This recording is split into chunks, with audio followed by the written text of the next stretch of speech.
Sud Radio Média, l'invité du jour. L'invité du jour, c'est Thomas Huchon, journaliste, auteur. Vous avez plein de casquettes, spécialiste des fake news et des théories du complot. On a un auditeur qui ne vous aime pas, comme certains. Les Thomas Huchon, les Tristan Mendes France, les Rudi Reichstadt sont un poison de la liberté d'expression. Désolé, mais je le dis comme je le pense. Et il demande si c'est un métier d'être spécialiste des fake news. En fait, moi, je vais vous dire quelque chose, Valérie. Moi, je pense que ça n'existe pas de devenir journaliste pour se dire je vais lutter contre des fausses informations ou des faux complots. Quand on commence ce métier, on veut lutter, défendre des choses, révéler la vérité, défendre un certain nombre de choses. Enfin, on n'y va pas pour lutter contre des choses qui sont fausses ou qui sont inventées. C'est pas du tout pour cela qu'on commence à faire ce métier. Alors comment vous y êtes arrivé justement ? Moi j'y suis arrivé parce que la société française, quand on est journaliste, on observe le monde dans lequel on vit. Et moi la société française que j'ai vue basculer petit à petit en 2013, 2014, en fait comment tout ça commence ? Moi je m'intéresse beaucoup à l'extrême droite politique et je vois monter sur les réseaux sociaux, notamment sur YouTube, des choses qui sont de l'ordre des paroles extrêmement radicales, racistes, antisémites, des choses qui vont être normalement confinées à un espace très limité et qui là font des millions de vues sur YouTube, sur Facebook, sur Twitter. Et donc je me dis... À l'inverse, vous les mettez en valeur. Alors ça, c'est un petit peu le côté... Imaginons qu'on soit dans un café et qu'il y ait une parole raciste, vous n'avez pas à vous lever de votre siège... Systématiquement. Je me suis toujours élevé contre les paroles racistes autour de moi. Entre deux personnes qui discutent à un bar, vous allez vous lever c'est inacceptable. Et dire vous ne pouvez pas dire ça. On peut pas. Moi, je crois qu'on peut pas accepter ça. Je crois qu'il y a un moment, il faut qu'on soit des citoyens. Mais ce que je dis, c'est que je crois qu'il faut qu'on soit des citoyens.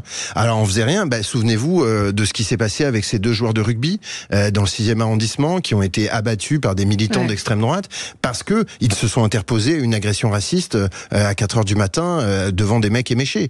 Donc les assassins qui sont d'ailleurs assez proches d'un certain nombre de personnalités proches du Rassemblement national. Donc on est quand même, encore une fois, dans une espèce de réalité de la violence politique qui est incarnée par ces courants politiques-là. Moi, pourquoi j'en viens à m'intéresser à ces sujets ? Parce que les vrais complots, ça existe.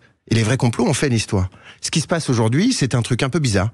C'est-à-dire que des faux complots, des faux récits, des mensonges, la stratégie politique de la manipulation devient une arme politique et fait l'histoire à leur tour.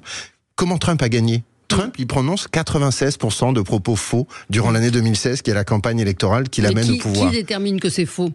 C'est un institut qui s'appelle PolitiFact et c'est un institut qui est non pas lié au Washington Post, au New York Times, à tous ces médias que Monsieur Trump vomit. C'est un institut qui est bipartisan. C'est un institut qui est constitué d'experts. Et qui check aussi ce que dit Biden ? Bien entendu, et qui à l'époque faisait le même travail pour Hillary Clinton. Hillary Clinton, elle avait 75% de propos vrais ou à peu près vrais durant l'année 2016. Donc on était quand même sur deux stratégies politiques radicalement différentes. Et donc moi j'en suis venu à m'intéresser à ces sujets, parce que ces sujets ont pris une ampleur énorme dans la société. Je comprends que ça puisse surprendre un certain nombre de personnes et d'auditeurs, probablement aussi parce que leur réalité, c'est-à-dire ceux qu'ils voient eux sur les réseaux sociaux, ne ressemblent pas du tout à ce que je vois moi. Mais ils vont vous rétorquer qu'il a été élu.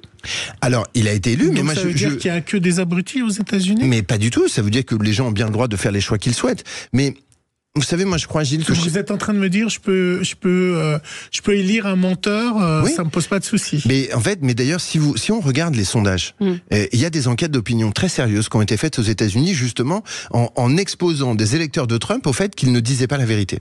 Eh bien, qu'est-ce qu'ils répondaient ? Ils répondaient et alors ? Qu'est-ce que ça change ? Et le problème, il est pas tant que la vérité devrait être la valeur sacro-sainte qui nous unirait. En réalité, ça n'existe pas vraiment, la vérité. Ce qui existe, ce sont les faits.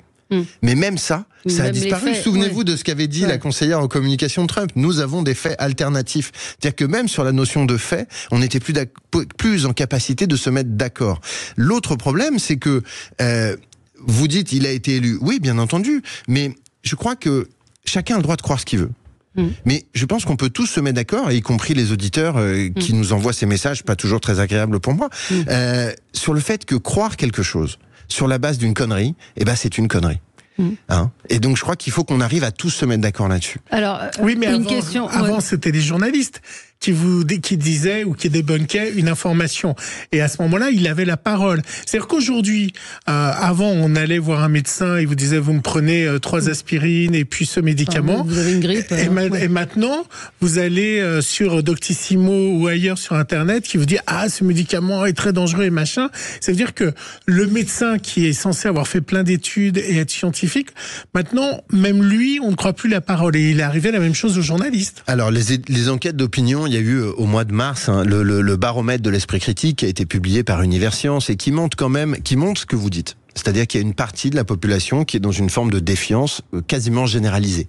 Les médecins, les journalistes, la science, les politiques, les institutions, tout ça, c'est des menteurs. Mais en réalité, ils ne représentent pas une part majoritaire de notre pays. Ils sont entre 15, 20, 25% en fonction des classes d'âge. C'est énorme. Je vous dis pas que c'est pas énorme. Mais c'est plus que Macron. C'est plus que le président de la République dans les instituts de sondage. Mais ça dit, à mon avis, quelque chose d'autre qui est que finalement, dans cette situation, l'immense majorité de nos compatriotes ne le dit pas, mais fait confiance à son médecin. Ouais. Ouais, et je crois qu'on a raison de s'inquiéter de cette partie-là et qu'il faut essayer de refaire conversation. Parce qu'en fait, c'est ça le problème. Ouais, le problème, c'est que pour arriver à convaincre, il faut se parler. Oui, mais est-ce qu'on peut, par exemple, il y a cet auditeur donc qui vous a interpellé et il dit, dès qu'on refuse d'avaler la doxa, on passe pour un complotiste. Et il dit, demandez à Thomas Huchon pourquoi est-ce que le FBI a escamoté l'histoire du portable de Hunter Biden, le fils du président de la République. Mais alors, voilà. Donc c'est là où ça devient compliqué de débattre. Si on vous dit, vous êtes la doxa, et nous, donc comment on débat et qu'est-ce qu'on répond à ça? Comment est-ce qu'on débat? Déjà, il faut se mettre d'accord sur le point de départ. Donc il faut reprendre les vraies déclarations du FBI qui ont réellement mené une enquête sur le fils du président américain. Est-ce qu'il faut quand même juste le dire, c'est assez peu fréquent dans les pays, même dans les pays démocratiques, à part dans les pays nordiques, qu'il y ait des enquêtes totalement indépendantes sur les proches du pouvoir. Là, en l'occurrence, cette enquête, elle a lieu. Elle a d'ailleurs posé un gros problème à l'administration Biden. Et l'enquête est en cours, mais il n'y a aucun moment où les preuves ont été escamotées, cachées, machin. Est-ce que vous en savez? Parce que c'est absolument documenté. On parle quand même d'un. Mais qu'est-ce qui vous dit que ces documents sont vrais? Alors à ce moment-là, mais oui, bien entendu, vous avez raison. Je le fais exprès. Mais vous avez raison. Non, mais on peut toujours penser. Mais je vais vous dire un truc. Pourquoi vous savez que votre maman est votre maman? Parce qu'elle vous l'a dit. Il y a un moment, vous lui avez fait confiance. Il y a un moment où on est obligé, dans les sociétés dans lesquelles on vit, d'avoir une forme de confiance. Cette confiance, elle n'est pas gratuite. Elle est basée sur des éléments concrets qui vous permettent de vous faire votre propre opinion. Mais vous voyez, moi je trouve intéressant. Le problème, c'est que la confiance ne se donne qu'une seule fois. Et donc, une fois qu'elle a été érodée, le sentiment que l'on a est très très délicat. Ce qu'il y a, et qui est peut-être aussi une forme de problème aujourd'hui, c'est que, au-delà de cette confiance qui s'érode, il y a une multitude d'informations qui créent un peu ce qu'on appelle d'ailleurs l'infobésité. C'est-à-dire que on est dans une situation dans laquelle il y a tellement d'informations, dans tous les sens, en permanence, qu'on est complètement perdu. À côté de ça, il y a l'autre phénomène. Ça veut dire qu'on choisit celle qui nous plaît le plus? Alors, je suis même pas sûr qu'on la choisisse. En réalité, j'ai l'impression qu'elle est un peu choisie pour nous. Voilà. Et que c'est pas celle qui nous plaît le plus, c'est celle qui va le mieux capter votre attention, en fonction de ce que vous croyez déjà un petit peu. Mais regardez, on va prendre le cas de cet auditeur. Il croit quelque chose. Mais juste, une auditrice me dit, depuis quand un simple humain détient plus la vérité qu'un autre? Mais moi, je ne prétends pas défendre la vérité. Mais encore une fois, je veux bien le répondre à cette auditrice. La vérité, ça n'existe pas. En tout cas, comme une notion commune qu'on partagerait tous, ça n'existe pas. Ce qui existe, ce sont les faits. Et de ces faits, chacun interprète sa vérité. Et c'est comme ça que les sociétés démocratiques fonctionnent. Mais il faut quand même qu'on ait un point de départ. Si on n'a pas ce point de départ, en réalité, on ne peut plus discuter, on ne peut plus débattre. Et à la fin, on ne peut plus vivre ensemble. Les platistes, par exemple, ceux qui pensent que la Terre est plate, vous pouvez leur apporter toutes les preuves que la Terre n'est pas plate, ils n'y croient pas et ils sont persuadés de détenir la vérité. Effectivement, et il y a pourtant, en réalité, à chaque fois, il y a... en fait, c'est très difficile, mais c'est vrai dans tous les cas. C'est pas seulement vrai pour les complotistes dont nous discutons à l'instant, c'est vrai dans toutes les situations de la vie. Reconnaître que nous avons tort, reconnaître que nous nous sommes trompés, ça demande de l'humilité. Ça demande que la personne en face ait de l'empathie. Parce que, quelque part, quand on reconnaît qu'on a tort, on perd un peu le pouvoir dans la relation sociale, dans la discussion. Et donc, il faut, pour amener quelqu'un à reconnaître qu'il s'est trompé, il faut créer les conditions, pas seulement de l'argument, il faut créer les conditions humaines de ce pas l'un vers l'autre. C'est ça, à mon avis, le plus difficile. C'est pas tant les arguments ils existent, c'est le fait que reconnaître qu'on s'est trompé, c'est un effort sur soi-même qui est très difficile et qui est très difficile pour tout le monde. Tout le monde, qu'on croit que la Terre est plate ou qu'on croit que la Terre est ronde, l'effort qu'il faut faire dans le cerveau, même d'ailleurs, c'est documenté. Vous savez qu'il y a des chercheurs qui travaillent sur la quantité d'énergie nécessaire au cerveau humain pour réfuter une idée à laquelle il croit ou pour accepter l'idée qui va dans le sens de ce qu'il croit. La charge n'est pas du tout la même. C'est beaucoup plus difficile, réellement, concrètement. C'est comme si je vous disais, il faut monter une colline ou il faut monter en haut de l'Everest. Et donc, il y a un moment où on n'est pas à égalité face à tout cela, et nous-mêmes, on est un peu mis en difficulté par nos propres cerveaux. On va parler avec vous dans un instant, Thomas Huchon, de la campagne électorale, des fake news, de la nouvelle manière de communiquer également avec ces petites vidéos et de lire. L'intelligence artificielle. Ah oui, l'IA, j'ai compris lire. Je rappelle votre livre Anti-Fake News, le livre indispensable pour démêler le vrai du faux, le livre indispensable pour démêler le vrai du faux, qui est paru chez First. On y revient dans un instant. Googlisez intelligence artificielle. Oui, mais j'ai compris livre. Le 10h midi, Sud Radio Média, Valérie Expert, Gilles Gansman. Sud Radio. Le supplément média. Le supplément média, toujours avec Thomas Huchon, journaliste, réalisateur, et vous avez écrit Anti-Fake News. C'est le livre qui permet de démêler le vrai du faux et le faux du vrai.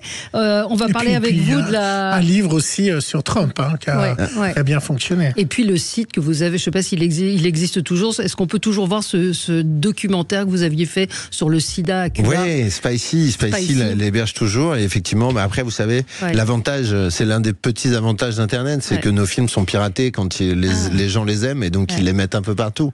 On fait un peu comme si on était fâchés, mais en réalité c'est un témoignage dommage de la part des Parce que je rappelle rapidement, allez voir pour tous ceux qui parlent complotisme, pas complotisme, Thomas Huchon, vous avez réalisé ce documentaire qui prouve que le sida a été créé à Cuba. Donc on y croit, on marche et puis à la fin vous nous montrez comment... mais racontez pas là. Comment vous avez...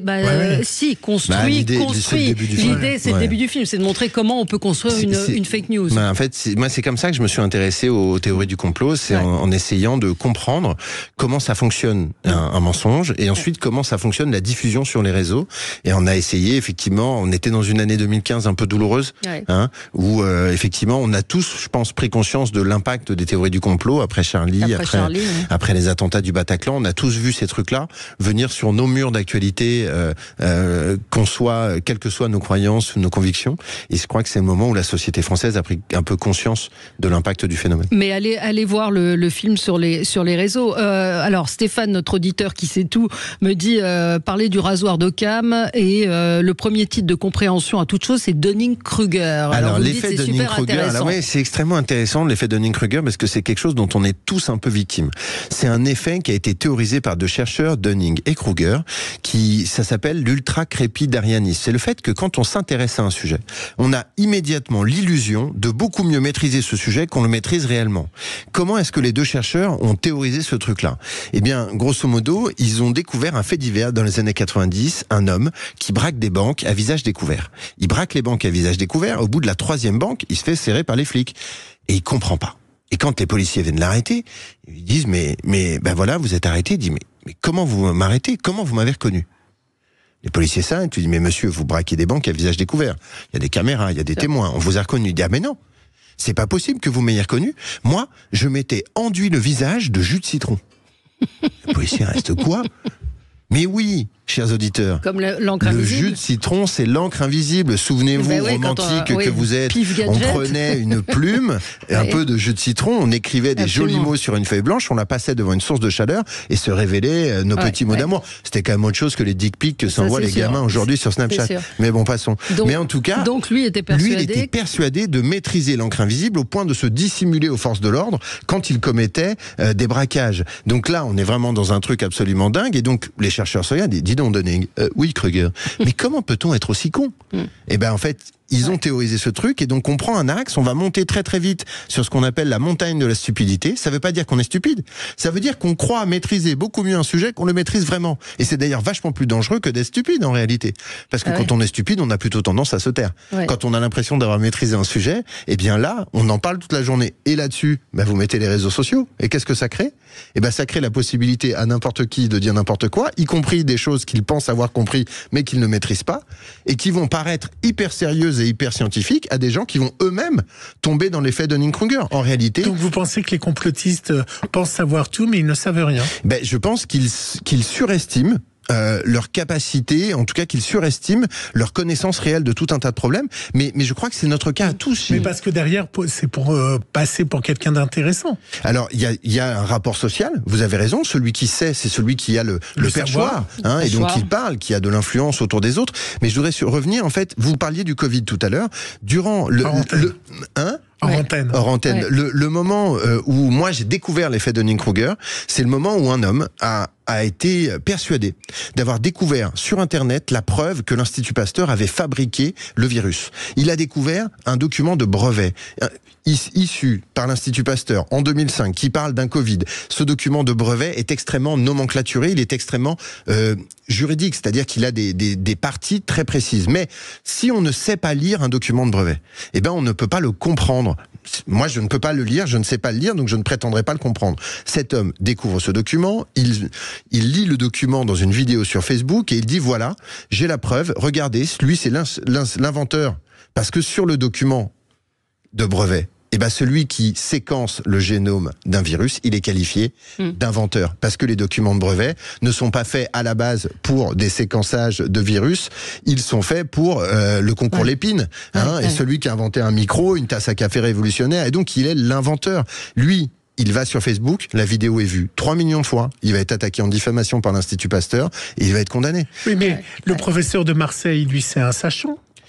Oui, mais c'est pas parce qu'on est un sachant qu'on ne peut pas surestimer ses connaissances. Je crois que l'humilité, c'est valable pour tout le monde, qu'on soit prix Nobel de la paix ou en 4e en cours de technologie. Et je crois que nous avons tous un intérêt à avoir une humilité supplémentaire et à avoir un tout petit peu l'idée, quelque part, que nous ne savons pas tout, que nous ne comprenons pas tout, et que, c'est pas complètement dingue de parler à des gens qui savent un peu mieux que nous. Ouais, là, vous avez vu, peut-être la semaine dernière, je retombe par hasard sur cette vidéo sur X. Non, mais je viens d'ouvrir, comme vous savez que je suis un peu... Si, urgent, un soleil artificiel est peut-être tombé dans l'océan. Vous avez vu ça ? Il y a eu une comète qui est passée en Espagne, au Portugal, et donc un homme nous dit sur Twitter, il fait mauvais, il n'y a pas de beau temps, c'est que le soleil, c'est un soleil artificiel qui est tombé dans l'eau. Et il y en a des tas comme ça, en fait. Mais il n'y aurait pas Twitter, vous ne le sauriez pas. Mais souvenez-vous des incendies au Chili, dans la région de Valparaiso, ou ceux qui ont été auparavant à Hawaï. Il y a des tas de gens et des tas de vidéos qui circulent sur TikTok qui vous montrent des images, je l'imagine, fabriquées en intelligence artificielle, qui font tomber sur la zone de l'incendie quelques minutes avant l'embrasement un laser venu, je l'imagine, d'extraterrestres, et qui est la vraie raison des incendies. Mais ça a toujours été. Les Gaulois pensaient que le ciel allait leur tomber sur la tête. Je vous confirme. Et quand il y avait des orages, ils pensaient que c'était en Rome, ils pensaient que c'était les dieux qui étaient en colère, et que c'est pour ça que Zeus s'est représenté par un éclair. Donc la croyance a toujours été... Ça a toujours existé. Ça a toujours existé. Oui, mais et quand les sorcières de Salem, ça existait. Quand les sociétés progressent... qui entend des voix... On est d'accord, mais je crois que quand les sociétés ont progressé, à un point on a été capable d'établir qu'il existait des croyances, et qu'on avait bien le droit de le croire, mais qu'il existait aussi du savoir, et que c'était pas possible de mettre ces deux choses-là sur un pied d'égalité. Alors, je voudrais qu'on parle quand même de la campagne et de la nouvelle manière de communiquer, de l'influence des réseaux sociaux. Tout le monde a un peu moqué la leader des écologistes, dont le nom m'échappe à l'instant pendant la campagne. Non, c'était pas Marine Tondelier. Bref, une aux européennes a dit c'est la faute des réseaux sociaux. Si on a perdu, c'est la faute de TikTok. L'influence aujourd'hui, alors la nouvelle manière de communiquer, ce sont ces edits, ces petites vidéos avec des chatons, des fleurs, du rose, qu'on voit beaucoup d'ailleurs, plutôt chez la France Insoumise, pour contrer Jordan Bardella qui fait un carton sur TikTok. C'était Marie Toussaint. Marie Toussaint, voilà. Marie Toussaint, oui. Et je crois que on est dans une situation un peu bizarre dans laquelle les campagnes politiques parlent de moins en moins de politique. Ouais.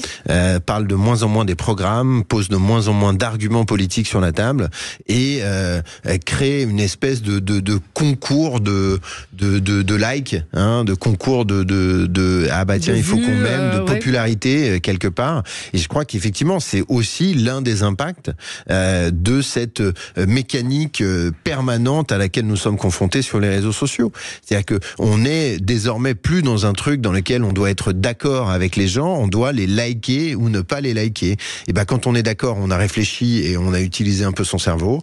Quand on a liké, on a un peu moins utilisé son cerveau, on a plus mis ses émotions. Et donc je crois que c'est aussi l'une des explications du succès de tout cela. Et en même temps, on a, je pense que Marie Toussaint fait un diagnostic qui est réel. C'est-à-dire que on l'a dit tout à l'heure, cette hyper rapidité de la diffusion des messages, ce temps de plus en plus court consacré à l'exposition des arguments, eh bien, crée les conditions dans lesquelles celui qui a une réponse immédiate, simple, en gros, le problème c'est les immigrés, ça c'est beaucoup plus facile à donner comme réponse qu'une réponse très compliquée et très argumentée qui va là venir expliquer un petit peu le monde dans lequel on est. Et je crois que les courants politiques... C'est la même chose de l'autre côté avec la Palestine. Hein. C'est éviter de parler du conflit israélo-arabe et palestinien qui dure depuis plus de 60 ans. Oui, mais vous voyez que sur ce sujet-là... avant d'arriver aux différents événements qu'on connaît. Mais je crois que sur n'importe quel sujet aujourd'hui de débat politique, il n'existe que les positions les plus antagonistes. Ouais. Il n'y a aucune place pour la nuance, pour la modération. Et en réalité, c'est pas forcément un mal politique, mais c'est un mal pour la compréhension. Parce que les positions les plus nuancées et les plus modérées sont celles qui nous permettent de comprendre et qui derrière nous permettent de poser nos diagnostics. Quand vous avez le conflit Ukraine-Russie, la Russie a sûrement raison sur certaines choses concernant l'Ukraine et la façon dont le pays était gouverné et assez escroqué. Et de l'autre côté, évidemment, l'Ukraine qui doit pas être attaquée comme ça par rapport à son territoire. Donc c'est ni blanc ni noir. Après, il y a un pays qui attaque, évidemment. Oui, mais ça me semble, moi, ça me semble assez clair cette histoire. Il y a une invasion de la part d'une dictature. Mais vous comprenez que là, les hommes politiques n'ont pas de nuance aussi. C'est soit on est pour l'Ukraine, soit on est pour la Russie. Mais je comprends peut pas être pour les deux. Je simplifie, je schématise. Je comprends qu'il y a tout un courant politique. Si je mets le drapeau russe, ça va être très violent. On est d'accord, mais il y a tout un courant politique en France aujourd'hui qui est financé depuis 2014 par des banques russes ou avec des soutiens russes qui ne peut pas critiquer la Russie de Vladimir Poutine. Hein, c'est l'extrême droite française, l'extrême droite politique. Elle est financée. Mais ils ont toujours dénoncé ça, que ce n'était pas le cas. Ah bah pourtant les procès le montrent, les enquêtes le montrent, les enquêtes journalistiques le montrent, la justice le suit de très près. Et donc il y a aucun doute sur le fait que aujourd'hui il y a une difficulté pour ce courant politique-là à critiquer Vladimir Poutine, parce que ils ont à minima des intérêts communs. L'intelligence artificielle arrive beaucoup plus vite qu'on ne l'imaginait. Vous-même, vous avez créé votre avatar. On a vu qu'aux États-Unis, il y a des candidats, en Angleterre aussi, des candidats qui en Ukraine, c'est la porte-parole, mais elle est dirigée par des humains. Là, on a des avatars qui se présentent. Donc, est-ce que, sans aller jusque-là, l'intelligence artificielle, on a vu que le Rassemblement national aussi avait mis à disposition de ses candidats des kits d'intelligence artificielle pour apprendre à répondre, etc. Qu'est-ce que ça va changer, l'intelligence artificielle ? C'est un danger ou c'est un atout ? Alors, je crois que l'intelligence artificielle, c'est avant tout un outil. Ouais. Et que, comme tous les outils, il pourra être un danger, il pourra être un atout. Et je crois qu'il va nous falloir apprendre ce que c'est, comprendre comment ça fonctionne, être capable de l'utiliser, et qu'il va falloir être aussi capable de limiter les potentiels abus qui pourraient être menés avec ce nouvel outil. Aujourd'hui, qu'est-ce qui se passe ? On a une situation dans laquelle l'intelligence artificielle, génératrice de contenu, donc en gros pour nos auditeurs, auditeurs, la capacité de créer une vidéo avec quelqu'un qui parle, mais en fait, il n'a jamais dit ce que vous allez le voir dire, et pourtant, il aura l'air plus vrai que nature. Ouais. C'est très déconcertant, ça ressemble à une forme de dystopie, un film d'anticipation, mais c'est pourtant une réalité aujourd'hui. Le problème, à mon sens, c'est pas tant le fait qu'on puisse fabriquer n'importe quoi et faire dire n'importe quoi à n'importe qui. Le problème, c'est qu'on peut le diffuser. C'est ça. Moi, si je vais pas me mettre à interdire les papiers et les crayons sous prétexte qu'on peut écrire une menace de mort avec un papier et un crayon. On essaie de mettre en place des réglementations qui font que si une lettre est écrite de cette manière-là, il y a une sanction et donc on empêche de ce fait la prolifération des menaces de mort par courrier. Eh bien là, on a un truc qui arrive dans une situation qui est totalement dérégulée. Pour moi, le problème, c'est pas l'intelligence artificielle génératrice de contenu, c'est le fait que on n'a pas réglé le problème du désordre informationnel dans lequel nous sommes aujourd'hui. Oui, mais on va vous dire que c'est liberticide et on va vous dire justement, c'est le combat du propriétaire de X, ex-Twitter, qui lui est un libertarien et il veut la liberté partout et qu'il ne voit pas pourquoi d'autres hommes seraient supérieurs à d'autres, un peu ce qu'a dit notre auditeur d'ailleurs. C'est très particulier en fait, cette parole permanente de la Silicon Valley de nous dire qu'il serait en permanence pour la liberté totale. Est-ce que vous avez déjà vu une femme nue sur un réseau social ? Oui. C'est très rare. Et ils sont... sur X, il y a du porno. Sur X, il y en a beaucoup. Sur X, il y en a plus depuis qu'il y a Elon Musk. Mais d'une manière générale, il y a quand même, malgré tout, de la censure sur ces réseaux. Ce que je veux dire, c'est que l'idée qu'il y aurait une espèce de liberté totale, eh ben non, en réalité, c'est pas le cas. Donc, ils acceptent bien qu'il y ait une forme de censure à certains moments. Donc déjà, cette image de la liberté absolue qu'ils vendent, à mon avis, elle n'est pas aussi totale qu'on le voudrait. Et je voudrais dire autre chose. L'idée que le seul fondement d'une démocratie, c'est la liberté d'expression, c'est à mon avis oublier une partie du problème. Quand dans un endroit, on peut accuser sans preuve, on peut dire n'importe quoi sur n'importe qui sans qu'il n'y ait jamais de responsabilité, on n'est pas dans une démocratie, on est dans un procès stalinien. Ça veut dire que MeToo, c'est stalinien ? Pourquoi ? Parce qu'on des fois on accuse sans preuve ? Alors, j'ai pas l'impression qu'il y ait d'accusations sans preuve, j'ai l'impression qu'il y a des témoignages qui sont entendus. Et que derrière il y a plainte ou pas, mais d'ailleurs en l'occurrence ces femmes qui ont porté la parole ont souvent été judiciarisées dans la foulée par leurs agresseurs supposés. Donc on voit bien qu'il y a quand même là sur cette question-là une forme de chemin judiciaire qui se retrouve un peu et que les réseaux perturbent ce chemin, mais qu'il va falloir qu'on le retrouve. On peut pas vivre dans un monde où on peut accuser tout le monde sans jamais avoir une preuve, quoi. Trump va être élu ? J'ai peur que oui. Anti-fake news, votre livre est paru chez First. On peut également vous suivre sur les réseaux sociaux pour ceux qui veulent en savoir plus. Et je précise que vous allez dans les écoles aussi pour parler aux jeunes. Et ça, c'est plutôt intéressant. On vous aurait bien gardé plus longtemps, mais on a une autre émission derrière. Merci d'être venu ce matin, Thomas Huchon. On se retrouve dans un instant. Merci à vos auditeurs, même s'ils ne m'aiment pas autant qu'on pourrait l'espérer. C'est important d'avoir du dialogue. Il faut aller discuter. Et il faut avant tout se respecter. Merci à vous. À suivre sur Sud Radio, mettez-vous d'accord, Valérie Expert.